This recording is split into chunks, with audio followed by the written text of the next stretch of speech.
Okay, to our Father in heaven, hallowed be your name, Yeshua, Jesus. Your kingdom come, your will be on earth as in heaven. And also, if we pray, our Father Jesus, our Father Yeshua in heaven, hallowed be your name. That's the real form of prayer. That's what God needs you to say about prayer. This is Ventilador, Armand de Castro, Padre Passionissimile. If God incarnate in Christ, He suffered. So, well, who are the Antichrist? Antichrist. So, if you do not believe in Christ, those are the Antichrist. You are not believing to the Father and to the Lamb. You are not believing on that Christ is the Father who become the Lamb. That is in 1 John 2:22-23. Later I will explain that. Ngayon, sa Tagalog, sino ba ang Antikristo? Tumatanggi si Jesus ang Kristo, sabi. Diba? Mamaya pakita natin. Okay. So, hereby know ye the Spirit of God. Every spirit that confesseth that Jesus Christ is come in the flesh, or that Christ manifested in the flesh, is of God. And every spirit, okay, every spirit that confesseth not. Have you seen the word not there? Huh? I hope you see that. Every spirit that confesseth not that Jesus Christ is manifested in the flesh or come in the flesh is not of God. And this is the spirit of the Antichrist, whereof you have heard that it should come, and even now already in this world. So, Jesus gave the verses so that you cannot change the 1 Timothy 3:16, whose God is that who manifested in the flesh. And without controversy, great is the mystery of godliness. Jesus Christ, because if you are not telling that Jesus Christ is the one manifested in the flesh, you are Antichrist. So, Jesus Christ was manifest in the flesh. It was justified by the spirit of the dove. Sin of the angels, Matthew 4:11, Lucas 2:15-16. Preached unto Gentiles, Acts 1:8. Go ye and preach unto Gentiles. Believe on this word. Receive up in the glory. All are Jesus Christ. Preach unto Gentiles. Who's God preached into Gentiles? In the time of Paul. Okay. So sa Tagalog, Tagalogin natin. In Tagalog, sa 1 John 4:23, 1 John 4:2 and 3, Tagalogin natin para naman sa mga kapwa ko Pinoy. Dito nakikilala yung Espiritu ng Diyos. Ang bawat Espiritu nagpapahayag na si Jesucristo, naparitong nasa laman. Naparito rin yung Diyos sa laman. Nagmanifest sa flesh sa Diyos. Ngayon, dito sa English, sa Tagalog, medyo pinutol to, pero babasahin natin ang buo. Ang bawat espiritu hindi pinapahayag ni Jesus ay naparitong nasa laman ay hindi sa Diyos. Itong Antikristo na inyong narinig na darating yung nasa libutan na. Sabihin niyo sa akin, wala naman din yung Jesus naparitong nasa laman. Ay, titingnan niyo sa English. Pinutol lang yan. Tingnan sa English version, andun, no? Oh. Every spirit that confesses not that Jesus Christ is come in the flesh is not of God. So, in Tagalog, wala na yung salita na yun. No? So, in Tagalog, they cut it. Mikli. Ang mga spiritong hindi pinapayag na si Jesus ay naparitong nasa laman. Sa magandang balita Biblia, tingnan niyo buo yan. ADB kasi ito ay hindi sa Diyos. Ito ang Antikristo yung inaling darating at nasa sanlibutan na. Ngayon, doon sa 1 Timothy 3:16, ang sabi doon sa 1 Timothy 3:16 ay wala nang pagtatalo. Sabi diyan, ito ang hiwaga ng ating relihiyon. No? Sa sinabihan doon. Basahin niyo sa MBB, sabi na wala nang pagtatalo. Dakila ang hiwaga ng ating relihiyon. Dito man, dakila ang hiwaga ng kabanalan ng Diyos. Number 1. Yung nahayag sa laman, si Jesus. Pinaging banal na espiritu ng karapati, si Jesus. Nakita ng mga si Jesus, pinangar sa bansa si Jesus, sinampat na sa buta si Jesus, tinanggap sa itaas sa kalwalatian si Jesus. Tapos, si Father Jesus lang ang laman ng Bible. Ngayon, gagamitan nila kayo nito, ito. Nakakatawa rito, ito. Sa 1 John 4, 2 and 3. Sa 1 John 2, 22 to 23, ito. Sino sinungaling? Sasabihin na nila sa inyo. Hindi ang tumatanggi na si Jesus ay siyang Kristo. Kaya anti-Kristo. Okay nyo? Ang subject dyan ay ang salitang tumatanggi kayong si Jesus ang Kristo. Ibig sabihin, kapag di kayo naniwala si Kristo ay ang ama at anak o yung ama at ang lamb, yung Diyos na nagmanifest sa flesh, anti-Kristo kayo. Hindi iyan dalawa. Nakuha nyo na? Kasi ang Kristo, that is the root and offspring of David. Oh. So in English, sabi dito sa English, who are the Antichrist? Who is a liar but denied that Jesus Christ is the Christ. He is the Antichrist. He denied the Father and the Son in the word Christ. Okay? Because Christ is the one Lord God of Israel. It is based on the angel in Lucas 2:11.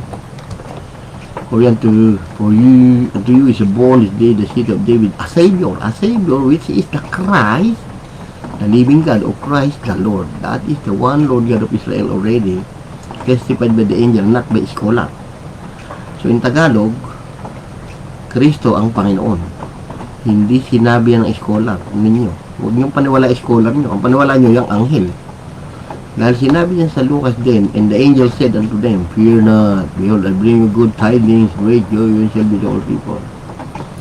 For unto you, sisilang sa inyo sa sitingan ni David, ang isang tagapagligtas, ang Kristo, ang one Lord God of Israel. Ngayon, sa Matthew 22, in Matthew 22, 45, 41 to 45, while the Pharisees were gathered together, Jesus asked them, tinanong sila ni Jesus, saying, what do you think about Christ? Kanino siyang anak? Whose son is he? They answered to him, he is the son of David. Is Jesus agreed about their answer? Pumayag ba si Jesus? Sagot nila, hindi. Nangatwiran pa si Jesus. Jesus told them, he said unto them, Jesus not agreed about their answer. He said unto them, how then that David in the spirit call him Lord? Saying, the Lord said unto my Lord, sit down on my right hand till I make the enemy their footstool. If David call him Lord, how is he his son? Kung tinatawag, if David call him the Christ, his Lord, how the Christ is the son of David? Sabi diyan, kung si Kristo, si David na tumatawag na si Kristo ang kanyang Panginoon, paano si Kristo naging kanyang anak? O nyo? And no man was able to answer him a word, neither does any man from that floor ask him any more questions. Because in Isaiah 11:1, that is the prophecy of the root of the offspring of David. Okay, there shall forth a rod of the stem of Jesse, and in Isaiah 11:10, that is the root of David. In that day there shall be a root of Jesse. Okay, that's why Jesus said, I am the root and offspring of David. In Revelation 22:16. I, Jesus, have sent my angel to testify unto you these things in the churches. I am the root, and the offspring is the offspring of David. He is the God of David, and he is the offspring who manifested in the flesh. Therefore, the root manifested on the flesh, and he called that offspring. Okay? In the brightmost star. That's why in Revelation 5:5-6, Revelation 5:5-6, okay? And one of the elders said unto weep, don't weep, John. Behold, the Lion of the tribe of Judah, the root of David. It did not say the offspring of David. And the Spirit of God is on that lamb. You see? The seven Spirit of God is on that lamb, sent forth into all the earth. Ang pitong Spirit ng Diyos nasa lamb lang sa Revelation. At isinugo yan sa buong lupa. And behold, and lo, in the midst of the throne, and 4 beasts, in the midst of the elders stood a lamb which had been slain, having 7 horns, and 7 eyes, which are the 7 Spirits of God, sent forth into all the earth.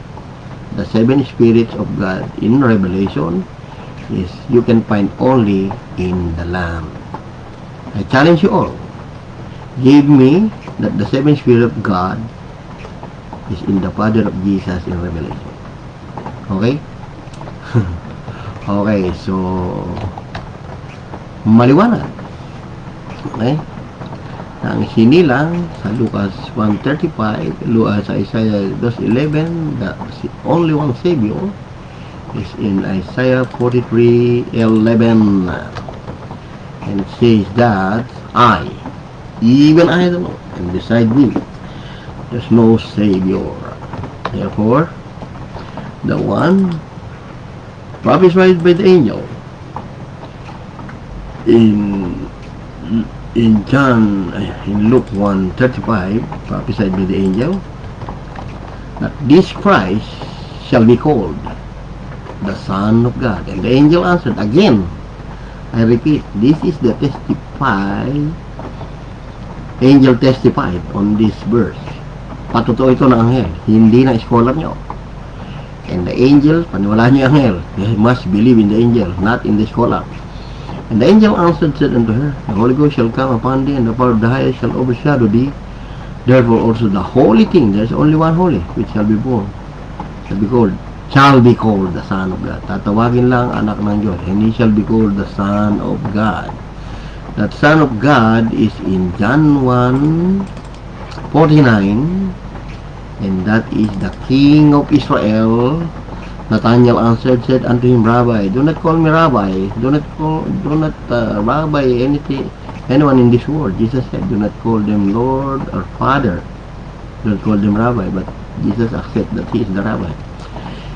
Nathanael said, you are the Son of God, the King of Israel. Therefore, the King of Israel in Isaiah 44:6, you can see in Isaiah 44:6, said the Lord, the King of Israel. This King of Israel shall be called the Son of God. And in the word Christ, that is already the one Lord God of Israel, testified by angel in Lucas 2:11. Pinatunayan na ng anghel, do not believe in the scholar that the meaning of Christ is only anointed. To follow The meaning of Christ testified by angel. That is angel. And the angel said unto them, fear not, for behold, I bring you good tidings. Okay? If you see the word Christ, that is the combination already of the Father and the Lamb, or the Father and Son in Him. That there's no three person, there's no Father and Son God, there's no Father and Son. That is the Father who manifested in the flesh. That is the Father and the Lamb. That is His own body. Okay? So, that is the reason why they don't understand the 1 John 2:23 to 24. See? Who is a liar, but he denied that Jesus is the Christ. Jesus is the Christ. So in the word Christ, you are denying the Father and the Son already. You are denying the Father and the Love already. In the word Christ, you are denying the root and the offspring of David in the word Christ. Listen carefully. Whosoever deny the offspring, the same hath not the root of David. He that acknowledges the offspring of David hath the root of David also. Okay? Huwag kayong magpabudol-budol. Mag-aral kayong mabuti. Purihin ng ating amang Yeshua. Kaya nga sinabi sa 1 Timothy 3:16, kapag di mo sinabi ang Diyos ay nagmanifest sa flesh, you are antichrist. You cannot change that God into another God, because that is Jesus Christ in 1 John 4:2 and 3. Okay? By the Spirit of God. Every spirit that confesses that Jesus Christ is come in the flesh. Naging tao lang ang Diyos.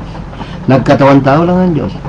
Naging. Ibig sabihin, meron siyang original na dating siya na sinasabi sa John 3:13 bago nag John 3:16. And no one has ascended up to heaven, but he that came down from heaven, even the Son of Man, which is in heaven. Tagalangit na si Kristo. Okay?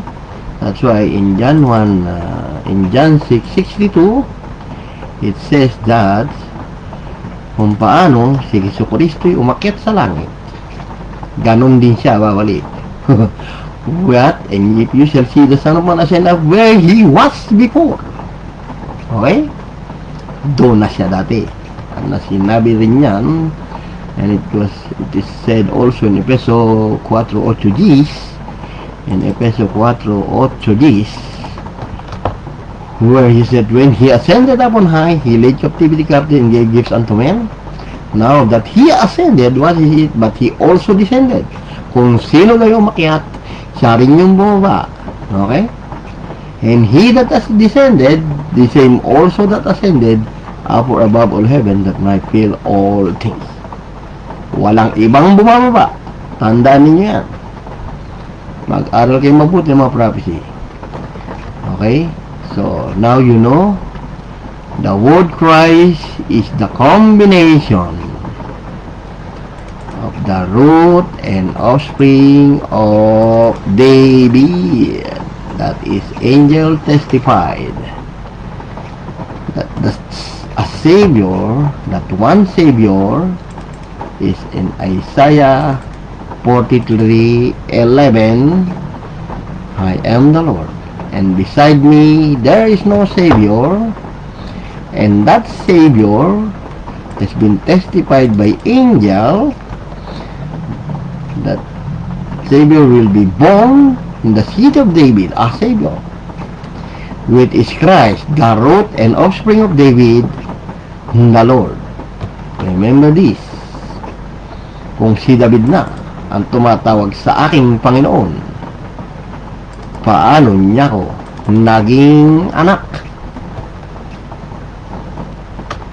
At wala na nagtanong, Kaya kung may magtatanong pa sa akin, patawarin kayo.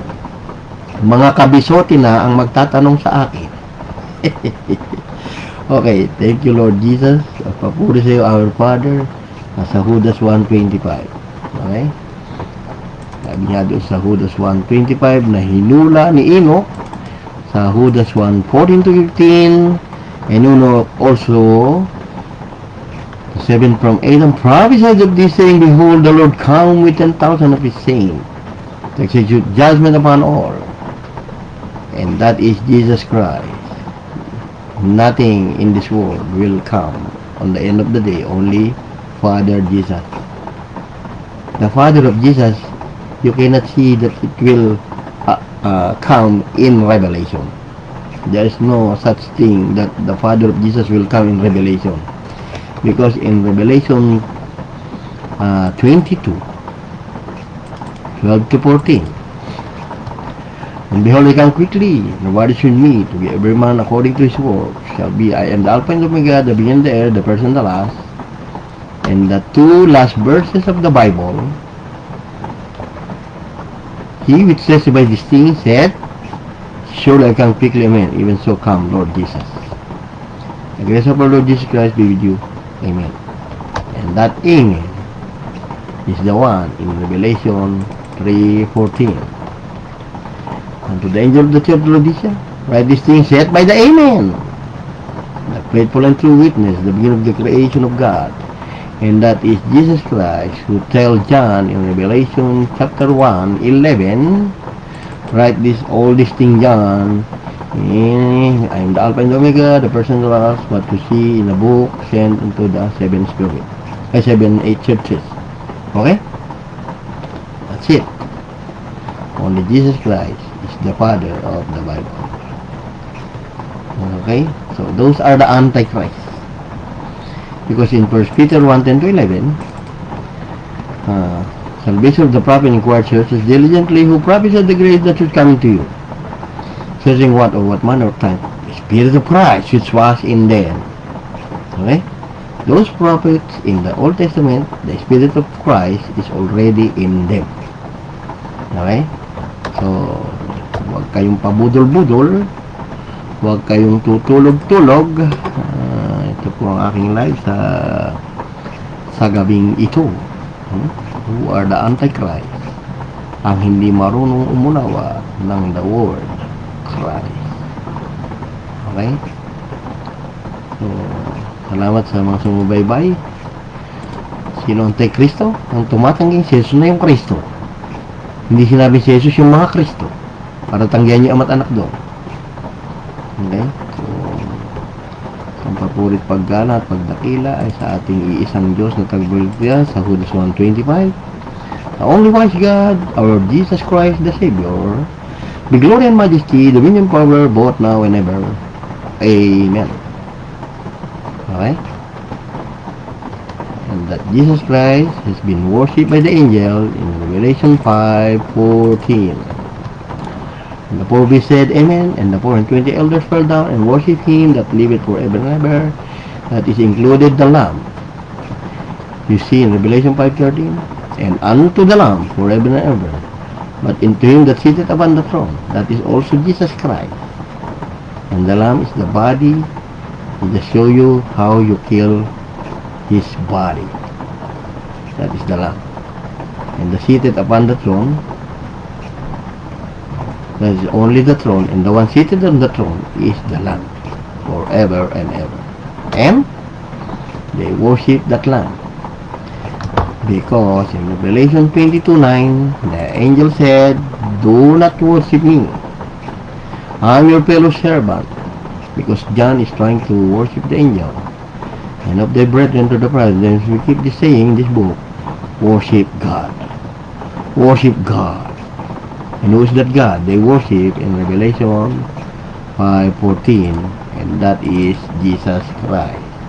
And the 4 beasts said, Amen. The 420 elders fell down. Worship Him, not worship them. Okay? Him is pertaining to the Lamb. The one who seated on the throne is the Lamb also. He just show you how you kill me on this earth. Because in Revelation 1:18, I am the living and was dead, and behold, I am alive forevermore. And in Revelation 2:8, I am the first and the last, which was dead and is alive. Welcome to Patripassionism Belief, Church named Jesus Christ. That is the original belief of all the apostles of Christ. Believe it or not. Okay? Study your Bible, study those prophecies and its fulfillment. Thanks so much for watching. Now you understand that the word Christ is the root and offspring of David in the word Christ. Hallelujah. I will end my live now. Thank you for watching. Goodbye.